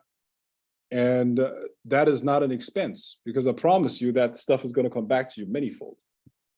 You know, that's one thing that money likes: expansion. Doing productive things with it, you know, using it in good things. It wants to help you to accomplish greater things and make you greater. That's really what it was about. Money also loves aesthetics. Beautiful things. If you buy beautiful things with it, that's what it's going to like, okay? But that's not a Versace bag or whatever, or a Louis Vuitton bag or whatever. No, like art, for instance, art. What else does money like? Money likes, I tell you what money doesn't like. How do you repel money? By being not a trustworthy person, because the underlying energy of money is trust. When we look at the origins of money, it was preceded by a barter economy. A barter economy was essentially the following thing. There was a village. We had a farmer with a cow. We had another farmer with a chicken. The chicken would give, let's say, one farmer, the one with the cow, he wanted eggs to improve his diet. And he would have to exchange something for it with the other farmer, right? Now, what do you exchange? Well, let's say he doesn't want milk. What do you exchange? You can't just cut off a leg, and an entire cow for maybe 2 or 3 eggs is maybe not fair. So money is kind of like an adapter that allows you to exchange things with each other, and also at the same time,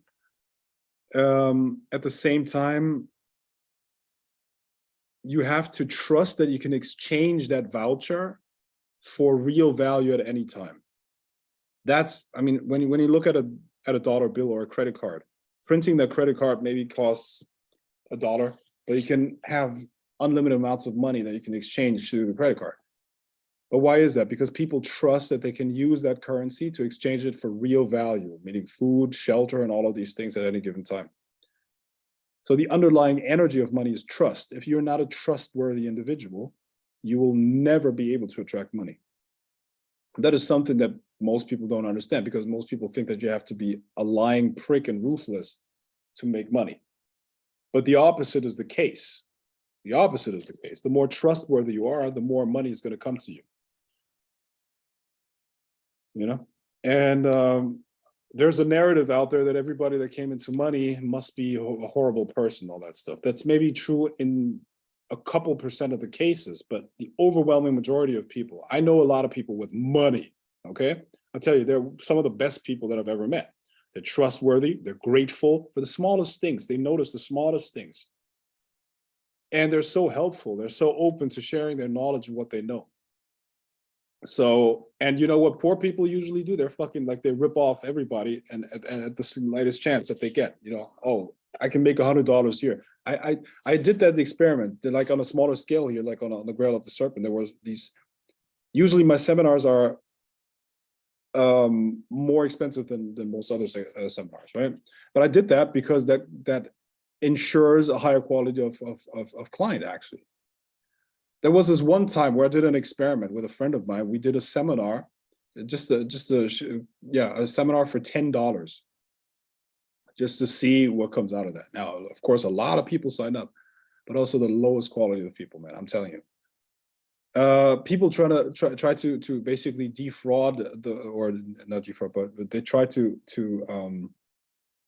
like they did all kinds of shady stuff. I don't know, go into the details, but that's it. And when you have your high prices, that never happens. So it's a win-win. So anyone here who is a coach in any way, shape, or form, go for a high price segment. The quality of the people are going to be better. They're going to be more invested in actually applying what you teach them because they paid more. And it's overall a win-win. Guaranteed. We all know people of Walmart, right? Have you seen that website? So. If that's a website, what? Where there are random pictures of people that visit Walmart, and it's the I don't know, the worst of the worst that you're going to see there. I need to look this up after. I'll put that in my notes. People of Walmart. You're going to love it. Oh, it'll be so entertaining. I'm actually excited for this. How about money and astrology? Yeah, I use astrology for investing a lot. Yeah. I've been actually teaching this. I'm actually teaching a stock program. It's not even finished yet. I've been on for more than a year. And I've been teaching people how to actually invest in the stock market. And this is not trading, okay? Like when people talk about investing in the stocks, they think it's like picking a stock, like, oh, this is gonna go up 20x and boom, boom, boom. Like, that's not how it works, man. It's a real science. It's basically what you do is you first of all have to understand how the real toolbox of an investor looks like. So I'm a big fan of total return investing, which means that you short sell and you also go long. Short selling basically means you bet on the stock going down, and you also have some of them in there that are going to go up. And then it's a risk reward ratio that you have to calculate in some way or another. It's a whole process. You do due diligence. You have to understand balance sheets. You have to understand all kinds of different things, and then you can make a calculation. And you will know with what the chances are of the stock going up, how much can you lose. Based on that, you create a risk reward ratio. And you only make bets that are 3-1 in your favor. And if you only make bets like that, 3-1, 5-1, it's literally impossible to lose money. And that's how pros do it. That's how professional. I used to work in the financial industry for a short amount of time, and I managed money for people. So where does the magical part come in? There is a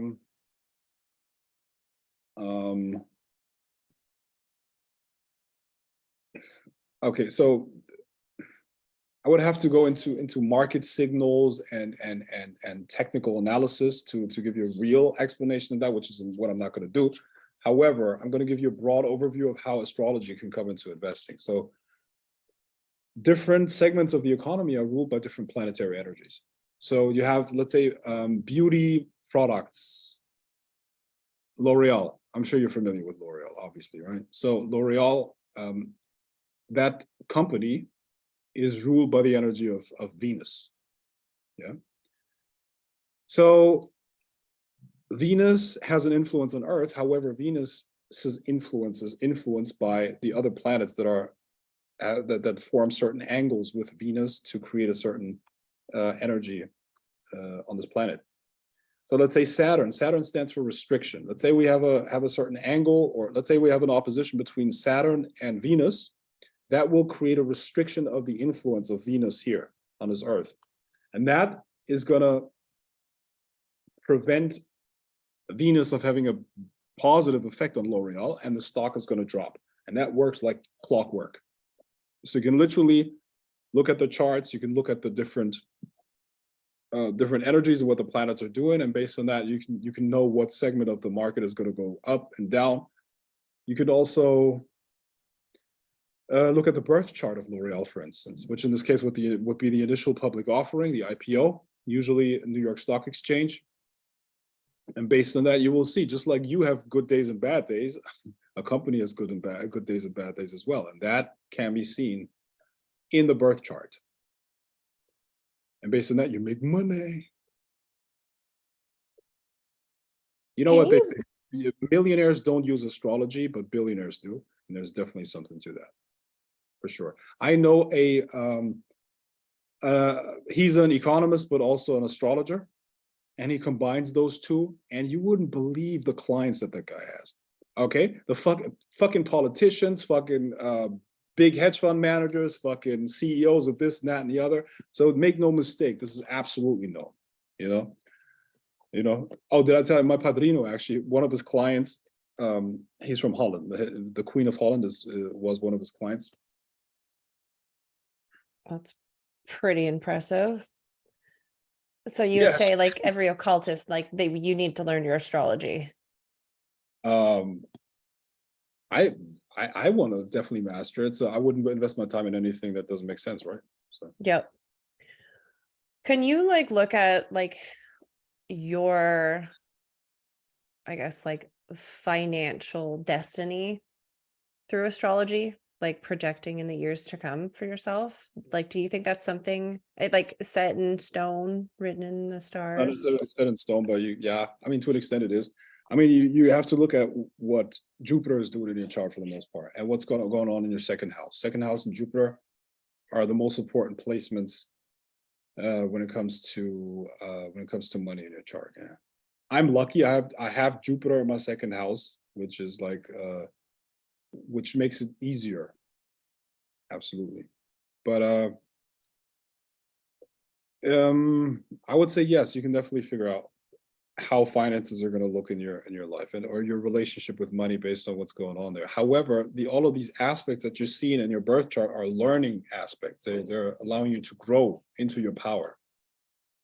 So only if you're not aware of the challenge and the lesson, that's going to be a problem, because then you're going to know you're not going to know what's going on there. However, and that's why we use astrology. We want to prepare for the lessons that are coming through the energetic challenges.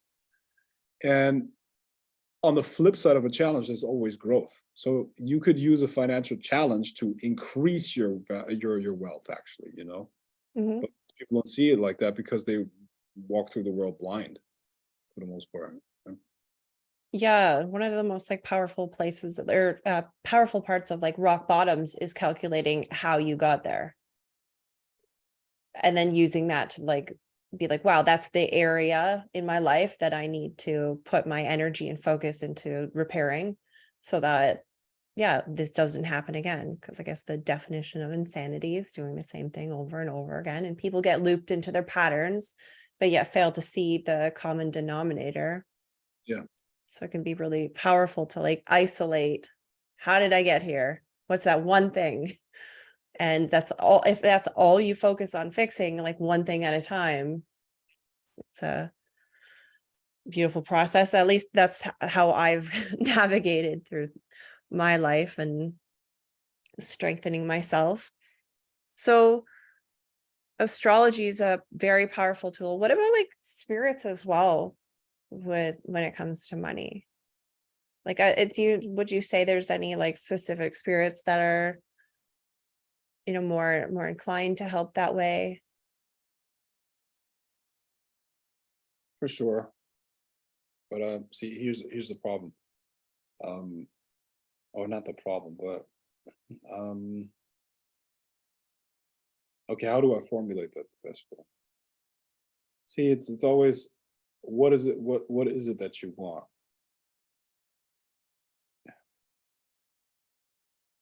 All right, so let's say you do an evocation with a spirit, and that spirit is supposed to bring you a large sum of money.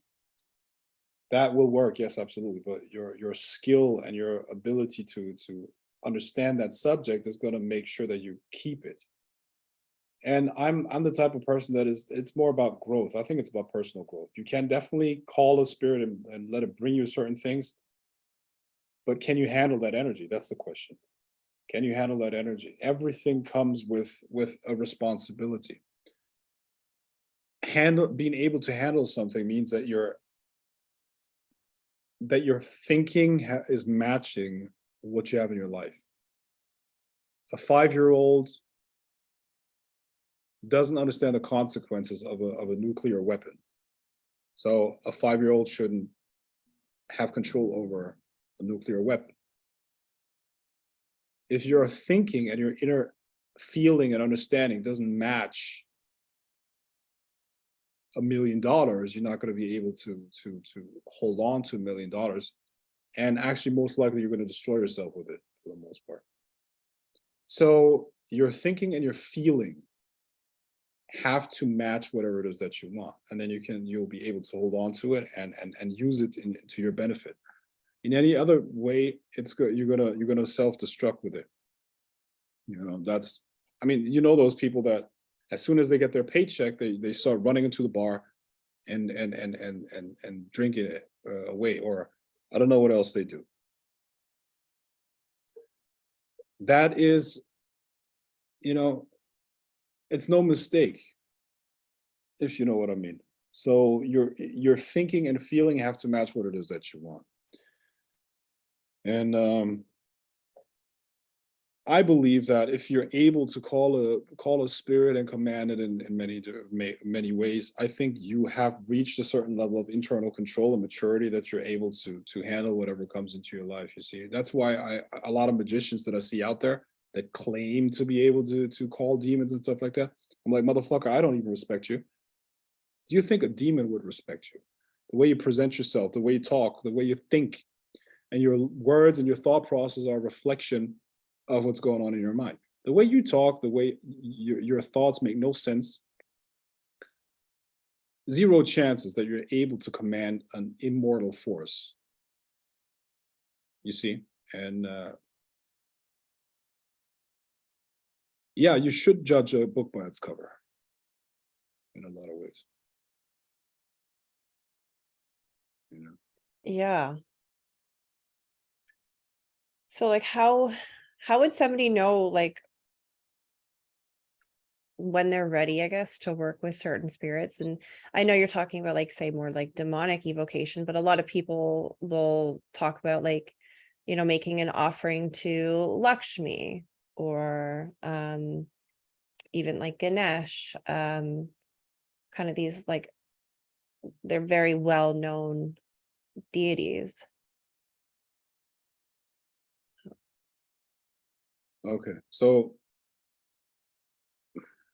the universe is based on communication in one way or another, which is an energy exchange. What you're doing in order to, when you give an offering, is you're not just giving the offering for the sake of giving the offering, you're expecting something in return.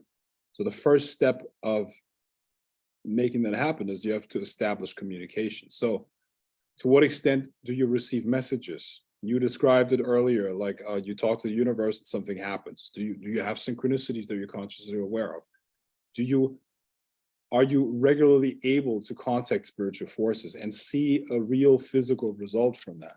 So is the communication established? If not, how the fuck you know if the recipient's there? Like, it would be the equivalent of, I want to send the president of the United States an email right now. Well, I don't have his email address, right? So how do I know that what I'm sending him is even received? It's like,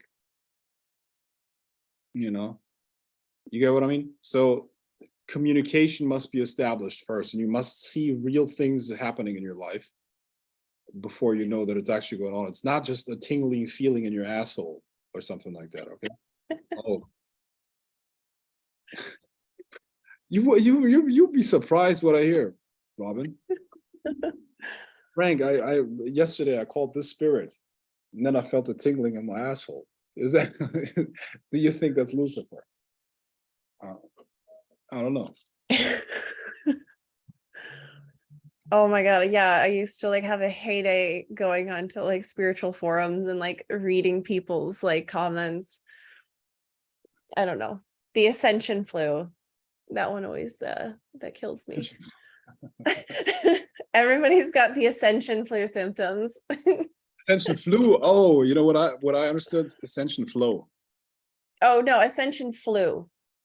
Okay, They'll have the ascension flu. I was imagining a bunch of women being like, "Oh, my flow is so heavy today. I'm oh God, no." That it's probably a thing. Hilarious. Oh my God. Oh God. Yeah, I heard I don't know, I don't remember who said this, but It was in a book I was reading about working like money magic and working with Jupiter. But they said something that really stuck out to me, and it was when you're gonna like go and petition a spirit for help, like if say like if you're gonna go to Jupiter, create a plan that will work without magic. So like completely mundane, and then implement it, take steps every day, show the spirit you're willing to put in the work. And that's when like adding the magic, adding the manifestation into like a plan that already has structure. I thought Yeah. that was actually like really helpful for me, because a lot of people they just get themselves into situations and stuff where they're looking to like just manifest emergency money because of the lack of planning in their life, but to like be really, I guess, strategic over time with your magic and your invocations to not get into those situations, and to be really practical about life, and sort of like how you're using like analysis to plan things out instead of just like chaos. Yeah, what are your thoughts on like emergency magic?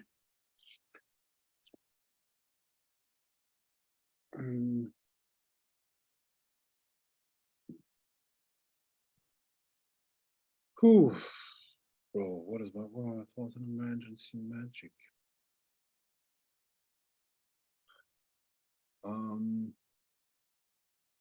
I think what I'm sharing here is essentially like mental high tech.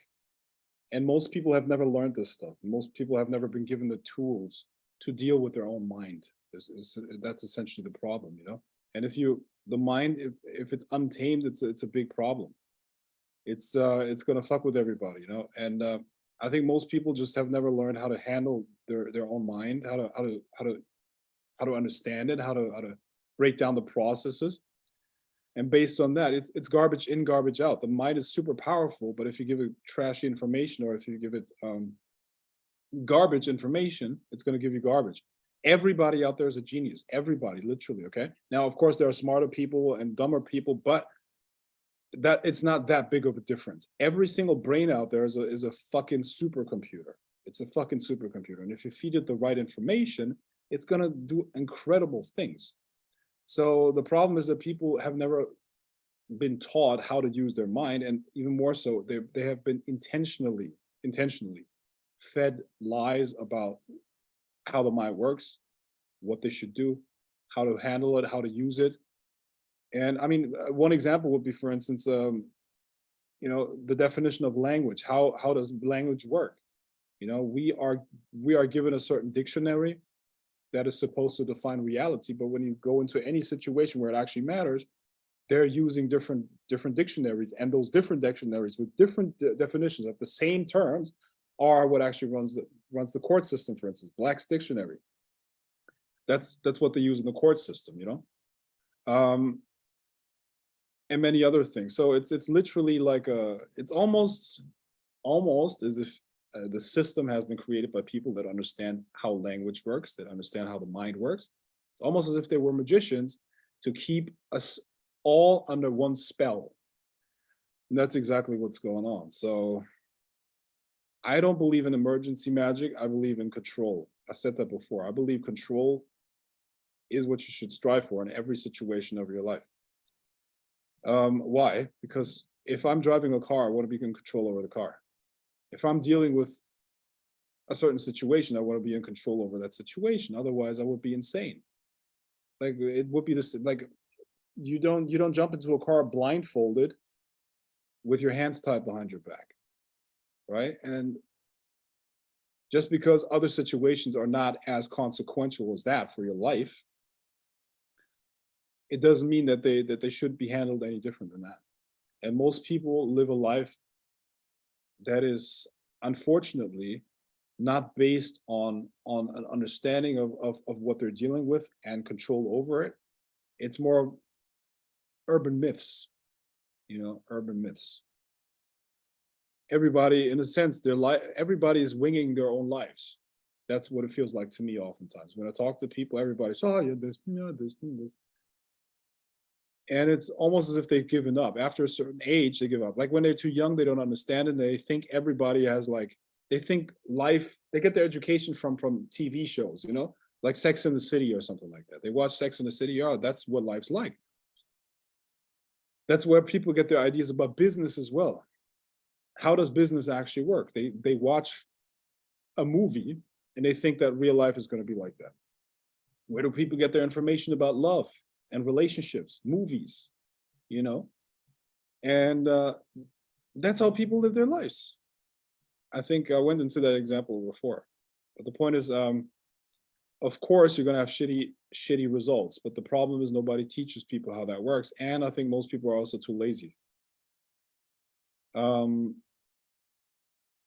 Which, I don't know.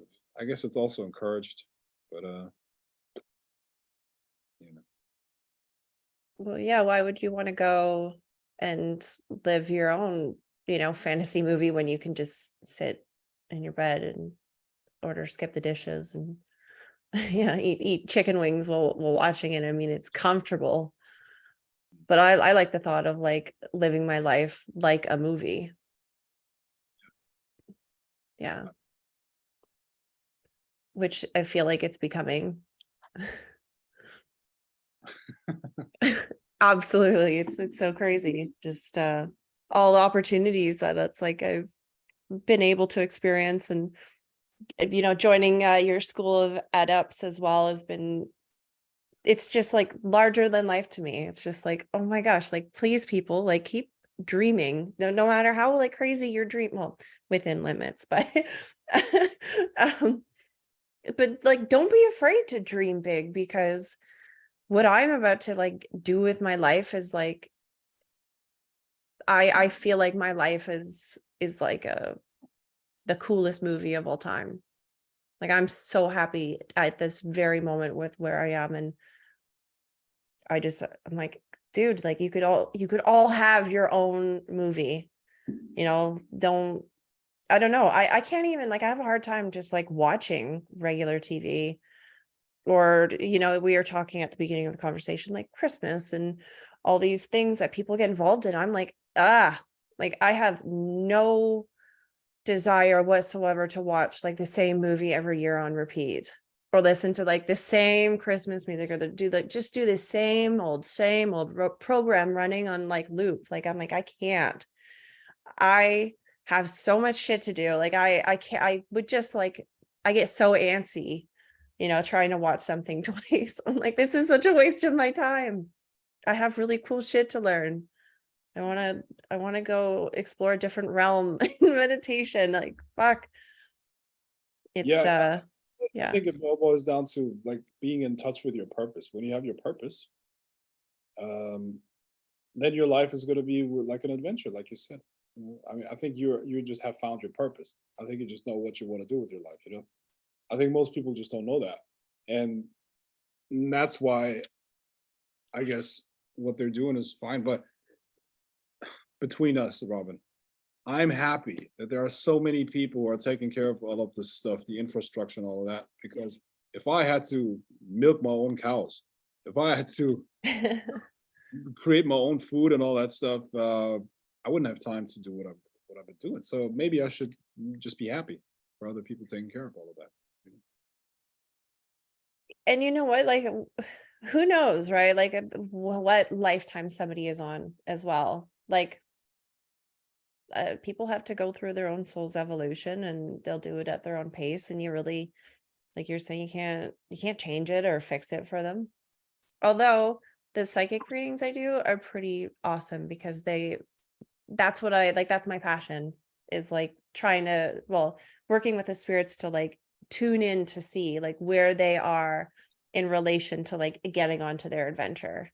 And that's my love language right there. It's like my favorite thing to do with my abilities, and nothing makes me happier than helping, show somebody that in my unique way. So just putting a little shameless self-promotion out there. Yeah. Yeah. Well, Yeah. I think you have to be shameless to a certain extent. Well, is there anything to be ashamed of? This is Not at all. what people are doing. You're helping people. Yeah. You're doing good things. There's nothing to be ashamed of. People should get your services. Thank Absolutely. you. I really appreciate that. It's the truth. No problem. Yeah. I put there's a lot of pride I have in that style of reading as well. So yeah, if you're ever looking for that, hit me up. I will put my link in the show notes so you can book a session with me.